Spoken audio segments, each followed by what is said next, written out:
Compulsive eater, food addict. I weigh and measure 3 meals a day from the grey sheet. I commit them to my sponsor. I don't eat in between meals, no matter what. And abstinence is the most important thing in my life today. And my abstinence date, 25th of March, 2020.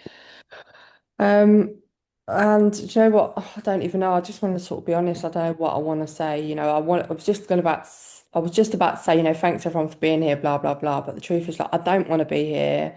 I'm tired. I'm knackered. And the truth is, even when I log on to the meeting, I still don't really want to be. I just want to log off. And I can sort of see people smiling and laughing, but there's some embarrassment. Anyway, that's just how it is for me. I never really want to pick up the phone. I don't want to talk to people. I want to be left alone. But I know I can't get abstinent that way. That's not been my experience. I can't do it on my own. So I set my alarm tonight. I knew I had to share and I was trying to have a little sleep before the meeting. And I feel like that's been my experience with the grey sheet. It has really helped me, give me the ability to show up and do the right thing. I don't always do the right thing, but it has definitely pushed me to do that. So just in terms of like what it was like, what happened and what life is like today. I'm coming through recovery for another 12-step program. My history is like drug abuse and being a drug addict. But now I believe that food was the first drug that I ever picked up. I'm not sure at what age I become a food addict or compulsive eater.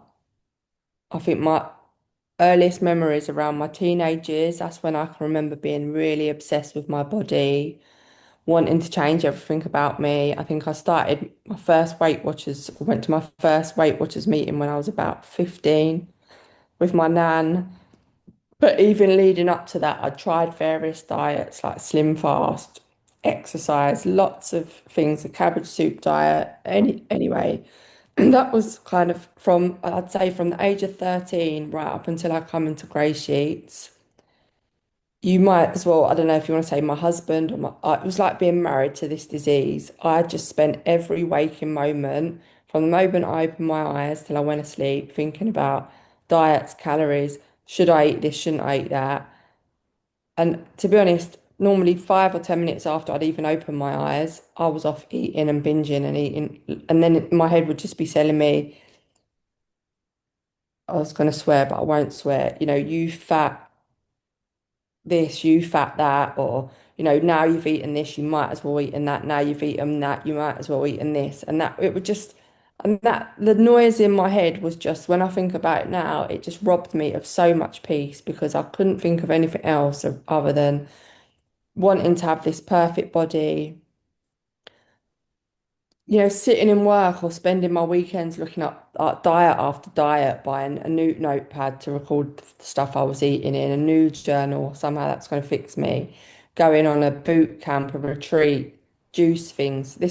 My whole entire life, well, that's maybe a bit far-fetched, but a very big chunk of my life was consumed by what I call this stuff, like dieting, calories, body dysmorphia, whatever, just, not having boyfriends, not going out, cancelling my own birthday because I didn't feel good enough. I felt repulsed, disgusted by myself because I was eating until I felt full up to here, going to bed, hating myself, thinking, right, tomorrow I've eaten everything in the cupboards. Tomorrow I'm going to do this much exercise. I'm going to only eat this. And like I shared a minute ago, I'd open my eyes and that would all go out the window and I'd be eating everything I swore I was never going to eat for 2 months. And I just remember it sort of, that's just how it was. It is all a bit of a blur now, but that's how it was. And like I would just eat and eat and eat. And it was always sort of the sugary things. And also when I was a teenager, I would go out and I would steal. And me and my friends used to do it in a group, but I would steal a lot of things we don't eat. So I would have things we don't eat just in abundance. And the volumes I had would just make anyone feel sick. So that's kind of partly what I remember. And then using laxatives, trying to make myself sick. Even things like as I got a bit older, having colonic irrigations, have someone stick a tube up my bum thinking, oh, that'll that will give me a slim belly. And once everything's, it was almost like I, First 5 minutes gone, Layla. thanks, Laura, because I didn't have any success at making myself sick, which you could say was a bit of a blessing. For me, it was almost like when I used laxatives, there was like this feeling that if I took some laxatives, that somehow it would clear my body of everything I could eat and then I could start afresh. But that was never what happened. I'd take laxatives and always abusing, taking twice, three times the amount as what I should. And sometimes even if I've soon after I'd taken the laxatives, I'd be back eating again, and then sitting on the toilet all night shivering because I'd timed the laxatives so I wouldn't be going to toilet at work, but I'd be going to toilet 2, 3, 4 o'clock in the morning, literally sitting on the toilet with a towel around me because I'd be shivering. I sort of actually forgot about that, but I sort of just got memories in my head. So that's how life was, and didn't have boyfriends, didn't anyway. It was just, yeah, I did have some. I have got a lot of fond memories of growing up. That's why I think the food is so difficult because I don't feel like the food robbed me of everything. Like drugs took me down so much quicker. I think for me, it was a lot easier to have denial around the food because it almost wasn't black and white. Whereas for drugs, they just sort of destroyed me within minutes, seconds, months, whatever. But the food, it was like I couldn't really see the wood through the trees. It was like one minute I'd be okay and I'd be enjoying life and I'd feel maybe relatively comfortable for very short periods in my life in my body. But then for bigger pockets of time, I hated myself. I couldn't stop eating and I was consumed by this stuff. But it was so I couldn't differentiate, whether I had a problem or I didn't have a problem. Was it I just thought I didn't have enough willpower. And, one day I would have enough willpower, and tomorrow would be the day that I'd have some success, even though I must have joined Weight Watchers. I kid you not, no less than 100 times. I mean, I've shared before, but I'd start one Weight Watchers on a Monday, and then I'd be going to a different Weight Watchers on a Wednesday or a Thursday because from when I got weighed on Monday night, I haven't stopped eating. Instead of starting the Weight Watchers diet, I've just been binging for 3 days and then desperate to find another Weight Watchers, like somehow that's going to fix me. The last 50 times I've been to Weight Watchers, it's always been the same. Stuck in that mad insanity of believing my faults, not my experience, not like my experiences, Layla, you cannot stick to a diet, whatever you do. You're eating till you feel sick and you're actually regurgitating. Nothing in my head, or maybe a tiny, tiny little pocket said, you know what, you might need some help with this. And like, I forget I've got a disease that tells me I haven't got a disease. And actually, I'm so glad I got asked to share tonight because it's sort of all coming back to me as I share. But, you know, this little voice that it's like the voice is so strong, I can't explain it. It sounds like I'm making it up, but the voice that says to me, tomorrow will be different, eat everything in your cupboards, get it all out the way, feel really sick tonight and tomorrow. That's the voice I believe. The little voice that says, do you know what, Layla, you're really hurting, you're maybe a little bit depressed or whatever, you're not taking good care of yourself, maybe you need some help, maybe you might need to ask for help. That voice was there. I read all books about body dysmorphia, food addiction. In fact, I think from the age of about 15 till 30, that's all I actually read. And probably was able to diagnose myself with some sort of body dysmorphia and food addiction. But yeah, I just, even after reading all the books I read, still just believed that big voice to say, you're a liar, you're an attention seeker, you're trying to draw attention to yourself. It's like there's these two voices inside my head, like the two wolves, the good one and the bad one. So I come into 12-step recovery for a different program because drugs took me to my absolute knees. They ruined me, you could say. And then shortly after I got clean from cocaine, I I couldn't stop eating worse than ever. I could not. And I actually this time, whereas in my sort of 20s, I was able, my weight was sort of somewhat stabilized. I'd go up and down, but I probably stayed a similar dress size, within about a stone. I don't remember range. When I put drugs down, I went from being quite slim because I'd been abusing drugs every day to literally I was putting on weight like, I don't know, but at a scary rate to me. And I couldn't stop eating and I was scared that I didn't come in like morbidly obese or even maybe obese, I don't know, but I definitely think I've got the capacity to like eat myself to death or into oblivion. Like there's no ends to how I can eat. So Five someone, minutes. thanks, Laura. So is that 5 minutes left, Laura, on the clock? Yeah, thank you. So someone, my sponsor in Cocaine Anonymous, I didn't know it at the time, but she was in food recovery. Anyway, to cut a kind of long story short, because I want to sort of cut to the chase, I I got into food recovery. First of all, food addicts. I think I'd done one meeting in OA, and then through another person, I made my way to Grey Sheets. I don't know how many day ones I had. I definitely had a lot of them. I had sponsors sack me off, because I kept picking up.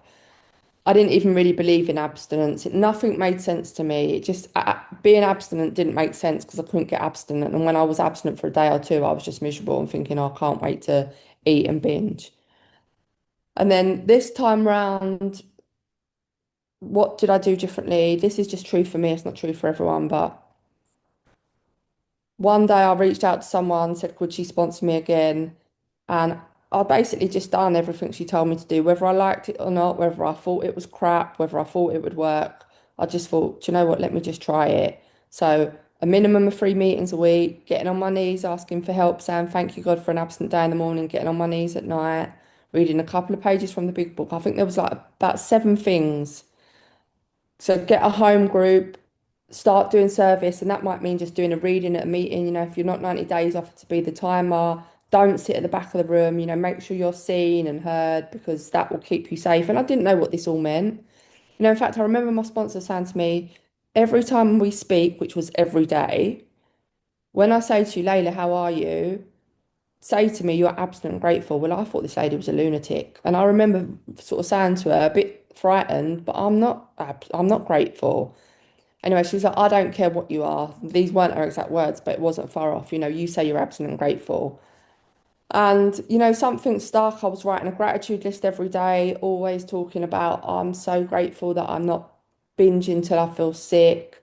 That grateful for things like having a wash and washing my hair because when I was eating and my personal hygiene was not great. Sometimes now it still isn't great, but it's a lot better than what it was. But I'm grateful that I'm not binging, that I haven't abused the laxatives, that I've not been sitting on the toilet all night freezing with goose pimples, that my belly isn't swollen, whatever it was, I'd genuinely be grateful for those things. Maybe I've put on a pretty jumper for work for a change because I lived in the same clothes for about 2 years, the same trousers, one pair of dungarees till they had all holes in the crotch.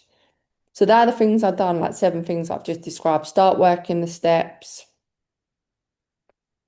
And as soon as I got to 90 days, that was just a message I got. I was told there was no like yes or no. It's like you have to sponsor and give back. And that's what I've tried to do to the best of my ability. Maybe not the best of my ability always. Sometimes I feel like I can be, my defect is definitely like a sloth, but maybe that's neither here or there. So in the 2 minutes I've got left, what is my life like today? Well, I live probably a very normal life, very simple life. People might even say a very boring life, but it's fucking a lot better than how it was when I was binging my brains out. Do you know what I mean? When I hated myself, when I was sitting on the toilet with diarrhea because I'd abused laxatives, when I was cancelling nights out because I didn't want to see friends. Despite being a bit of a hermit and recluse, I've probably been much more social in the 5 years I've been abstinent. I've travelled more. I've been all over the world abstinently. I've went to Thailand on my own. Like, I've done things that I never ever thought were possible. Now, don't get me wrong, most evenings I'm through that door in my pajamas and under my electric blanket, like almost every single day. But that's okay because today I've got a choice. If I don't want to do that, I'm sure I could do something else. Thanks, Laura. You know, things have things are very much the same but very different. Things are that maybe I took for granted, not completely, but like relationships, kindness, love, smiles, happiness. Recognizing that person on the street who I don't normally say hello to, trying my best, speaking up when I'm scared or fearful or afraid. Like those things have started to become more and more important to me in my grey sheet journey. It's less about how I look. That is still deeply rooted in me. I don't know if anyone can see, but I've still been having all these injections in my face because, and I don't even know if you describe it as vain, but there's still something really deep in my soul that sort of tells me I'm not good enough, not pretty enough, not intelligent enough, blah, blah, blah, blah, blah. But whatever happens, I think I've shared before, on my darkest days in abstinence, they are much brighter than they've ever been, on my day binging. So thanks. I don't eat no matter what.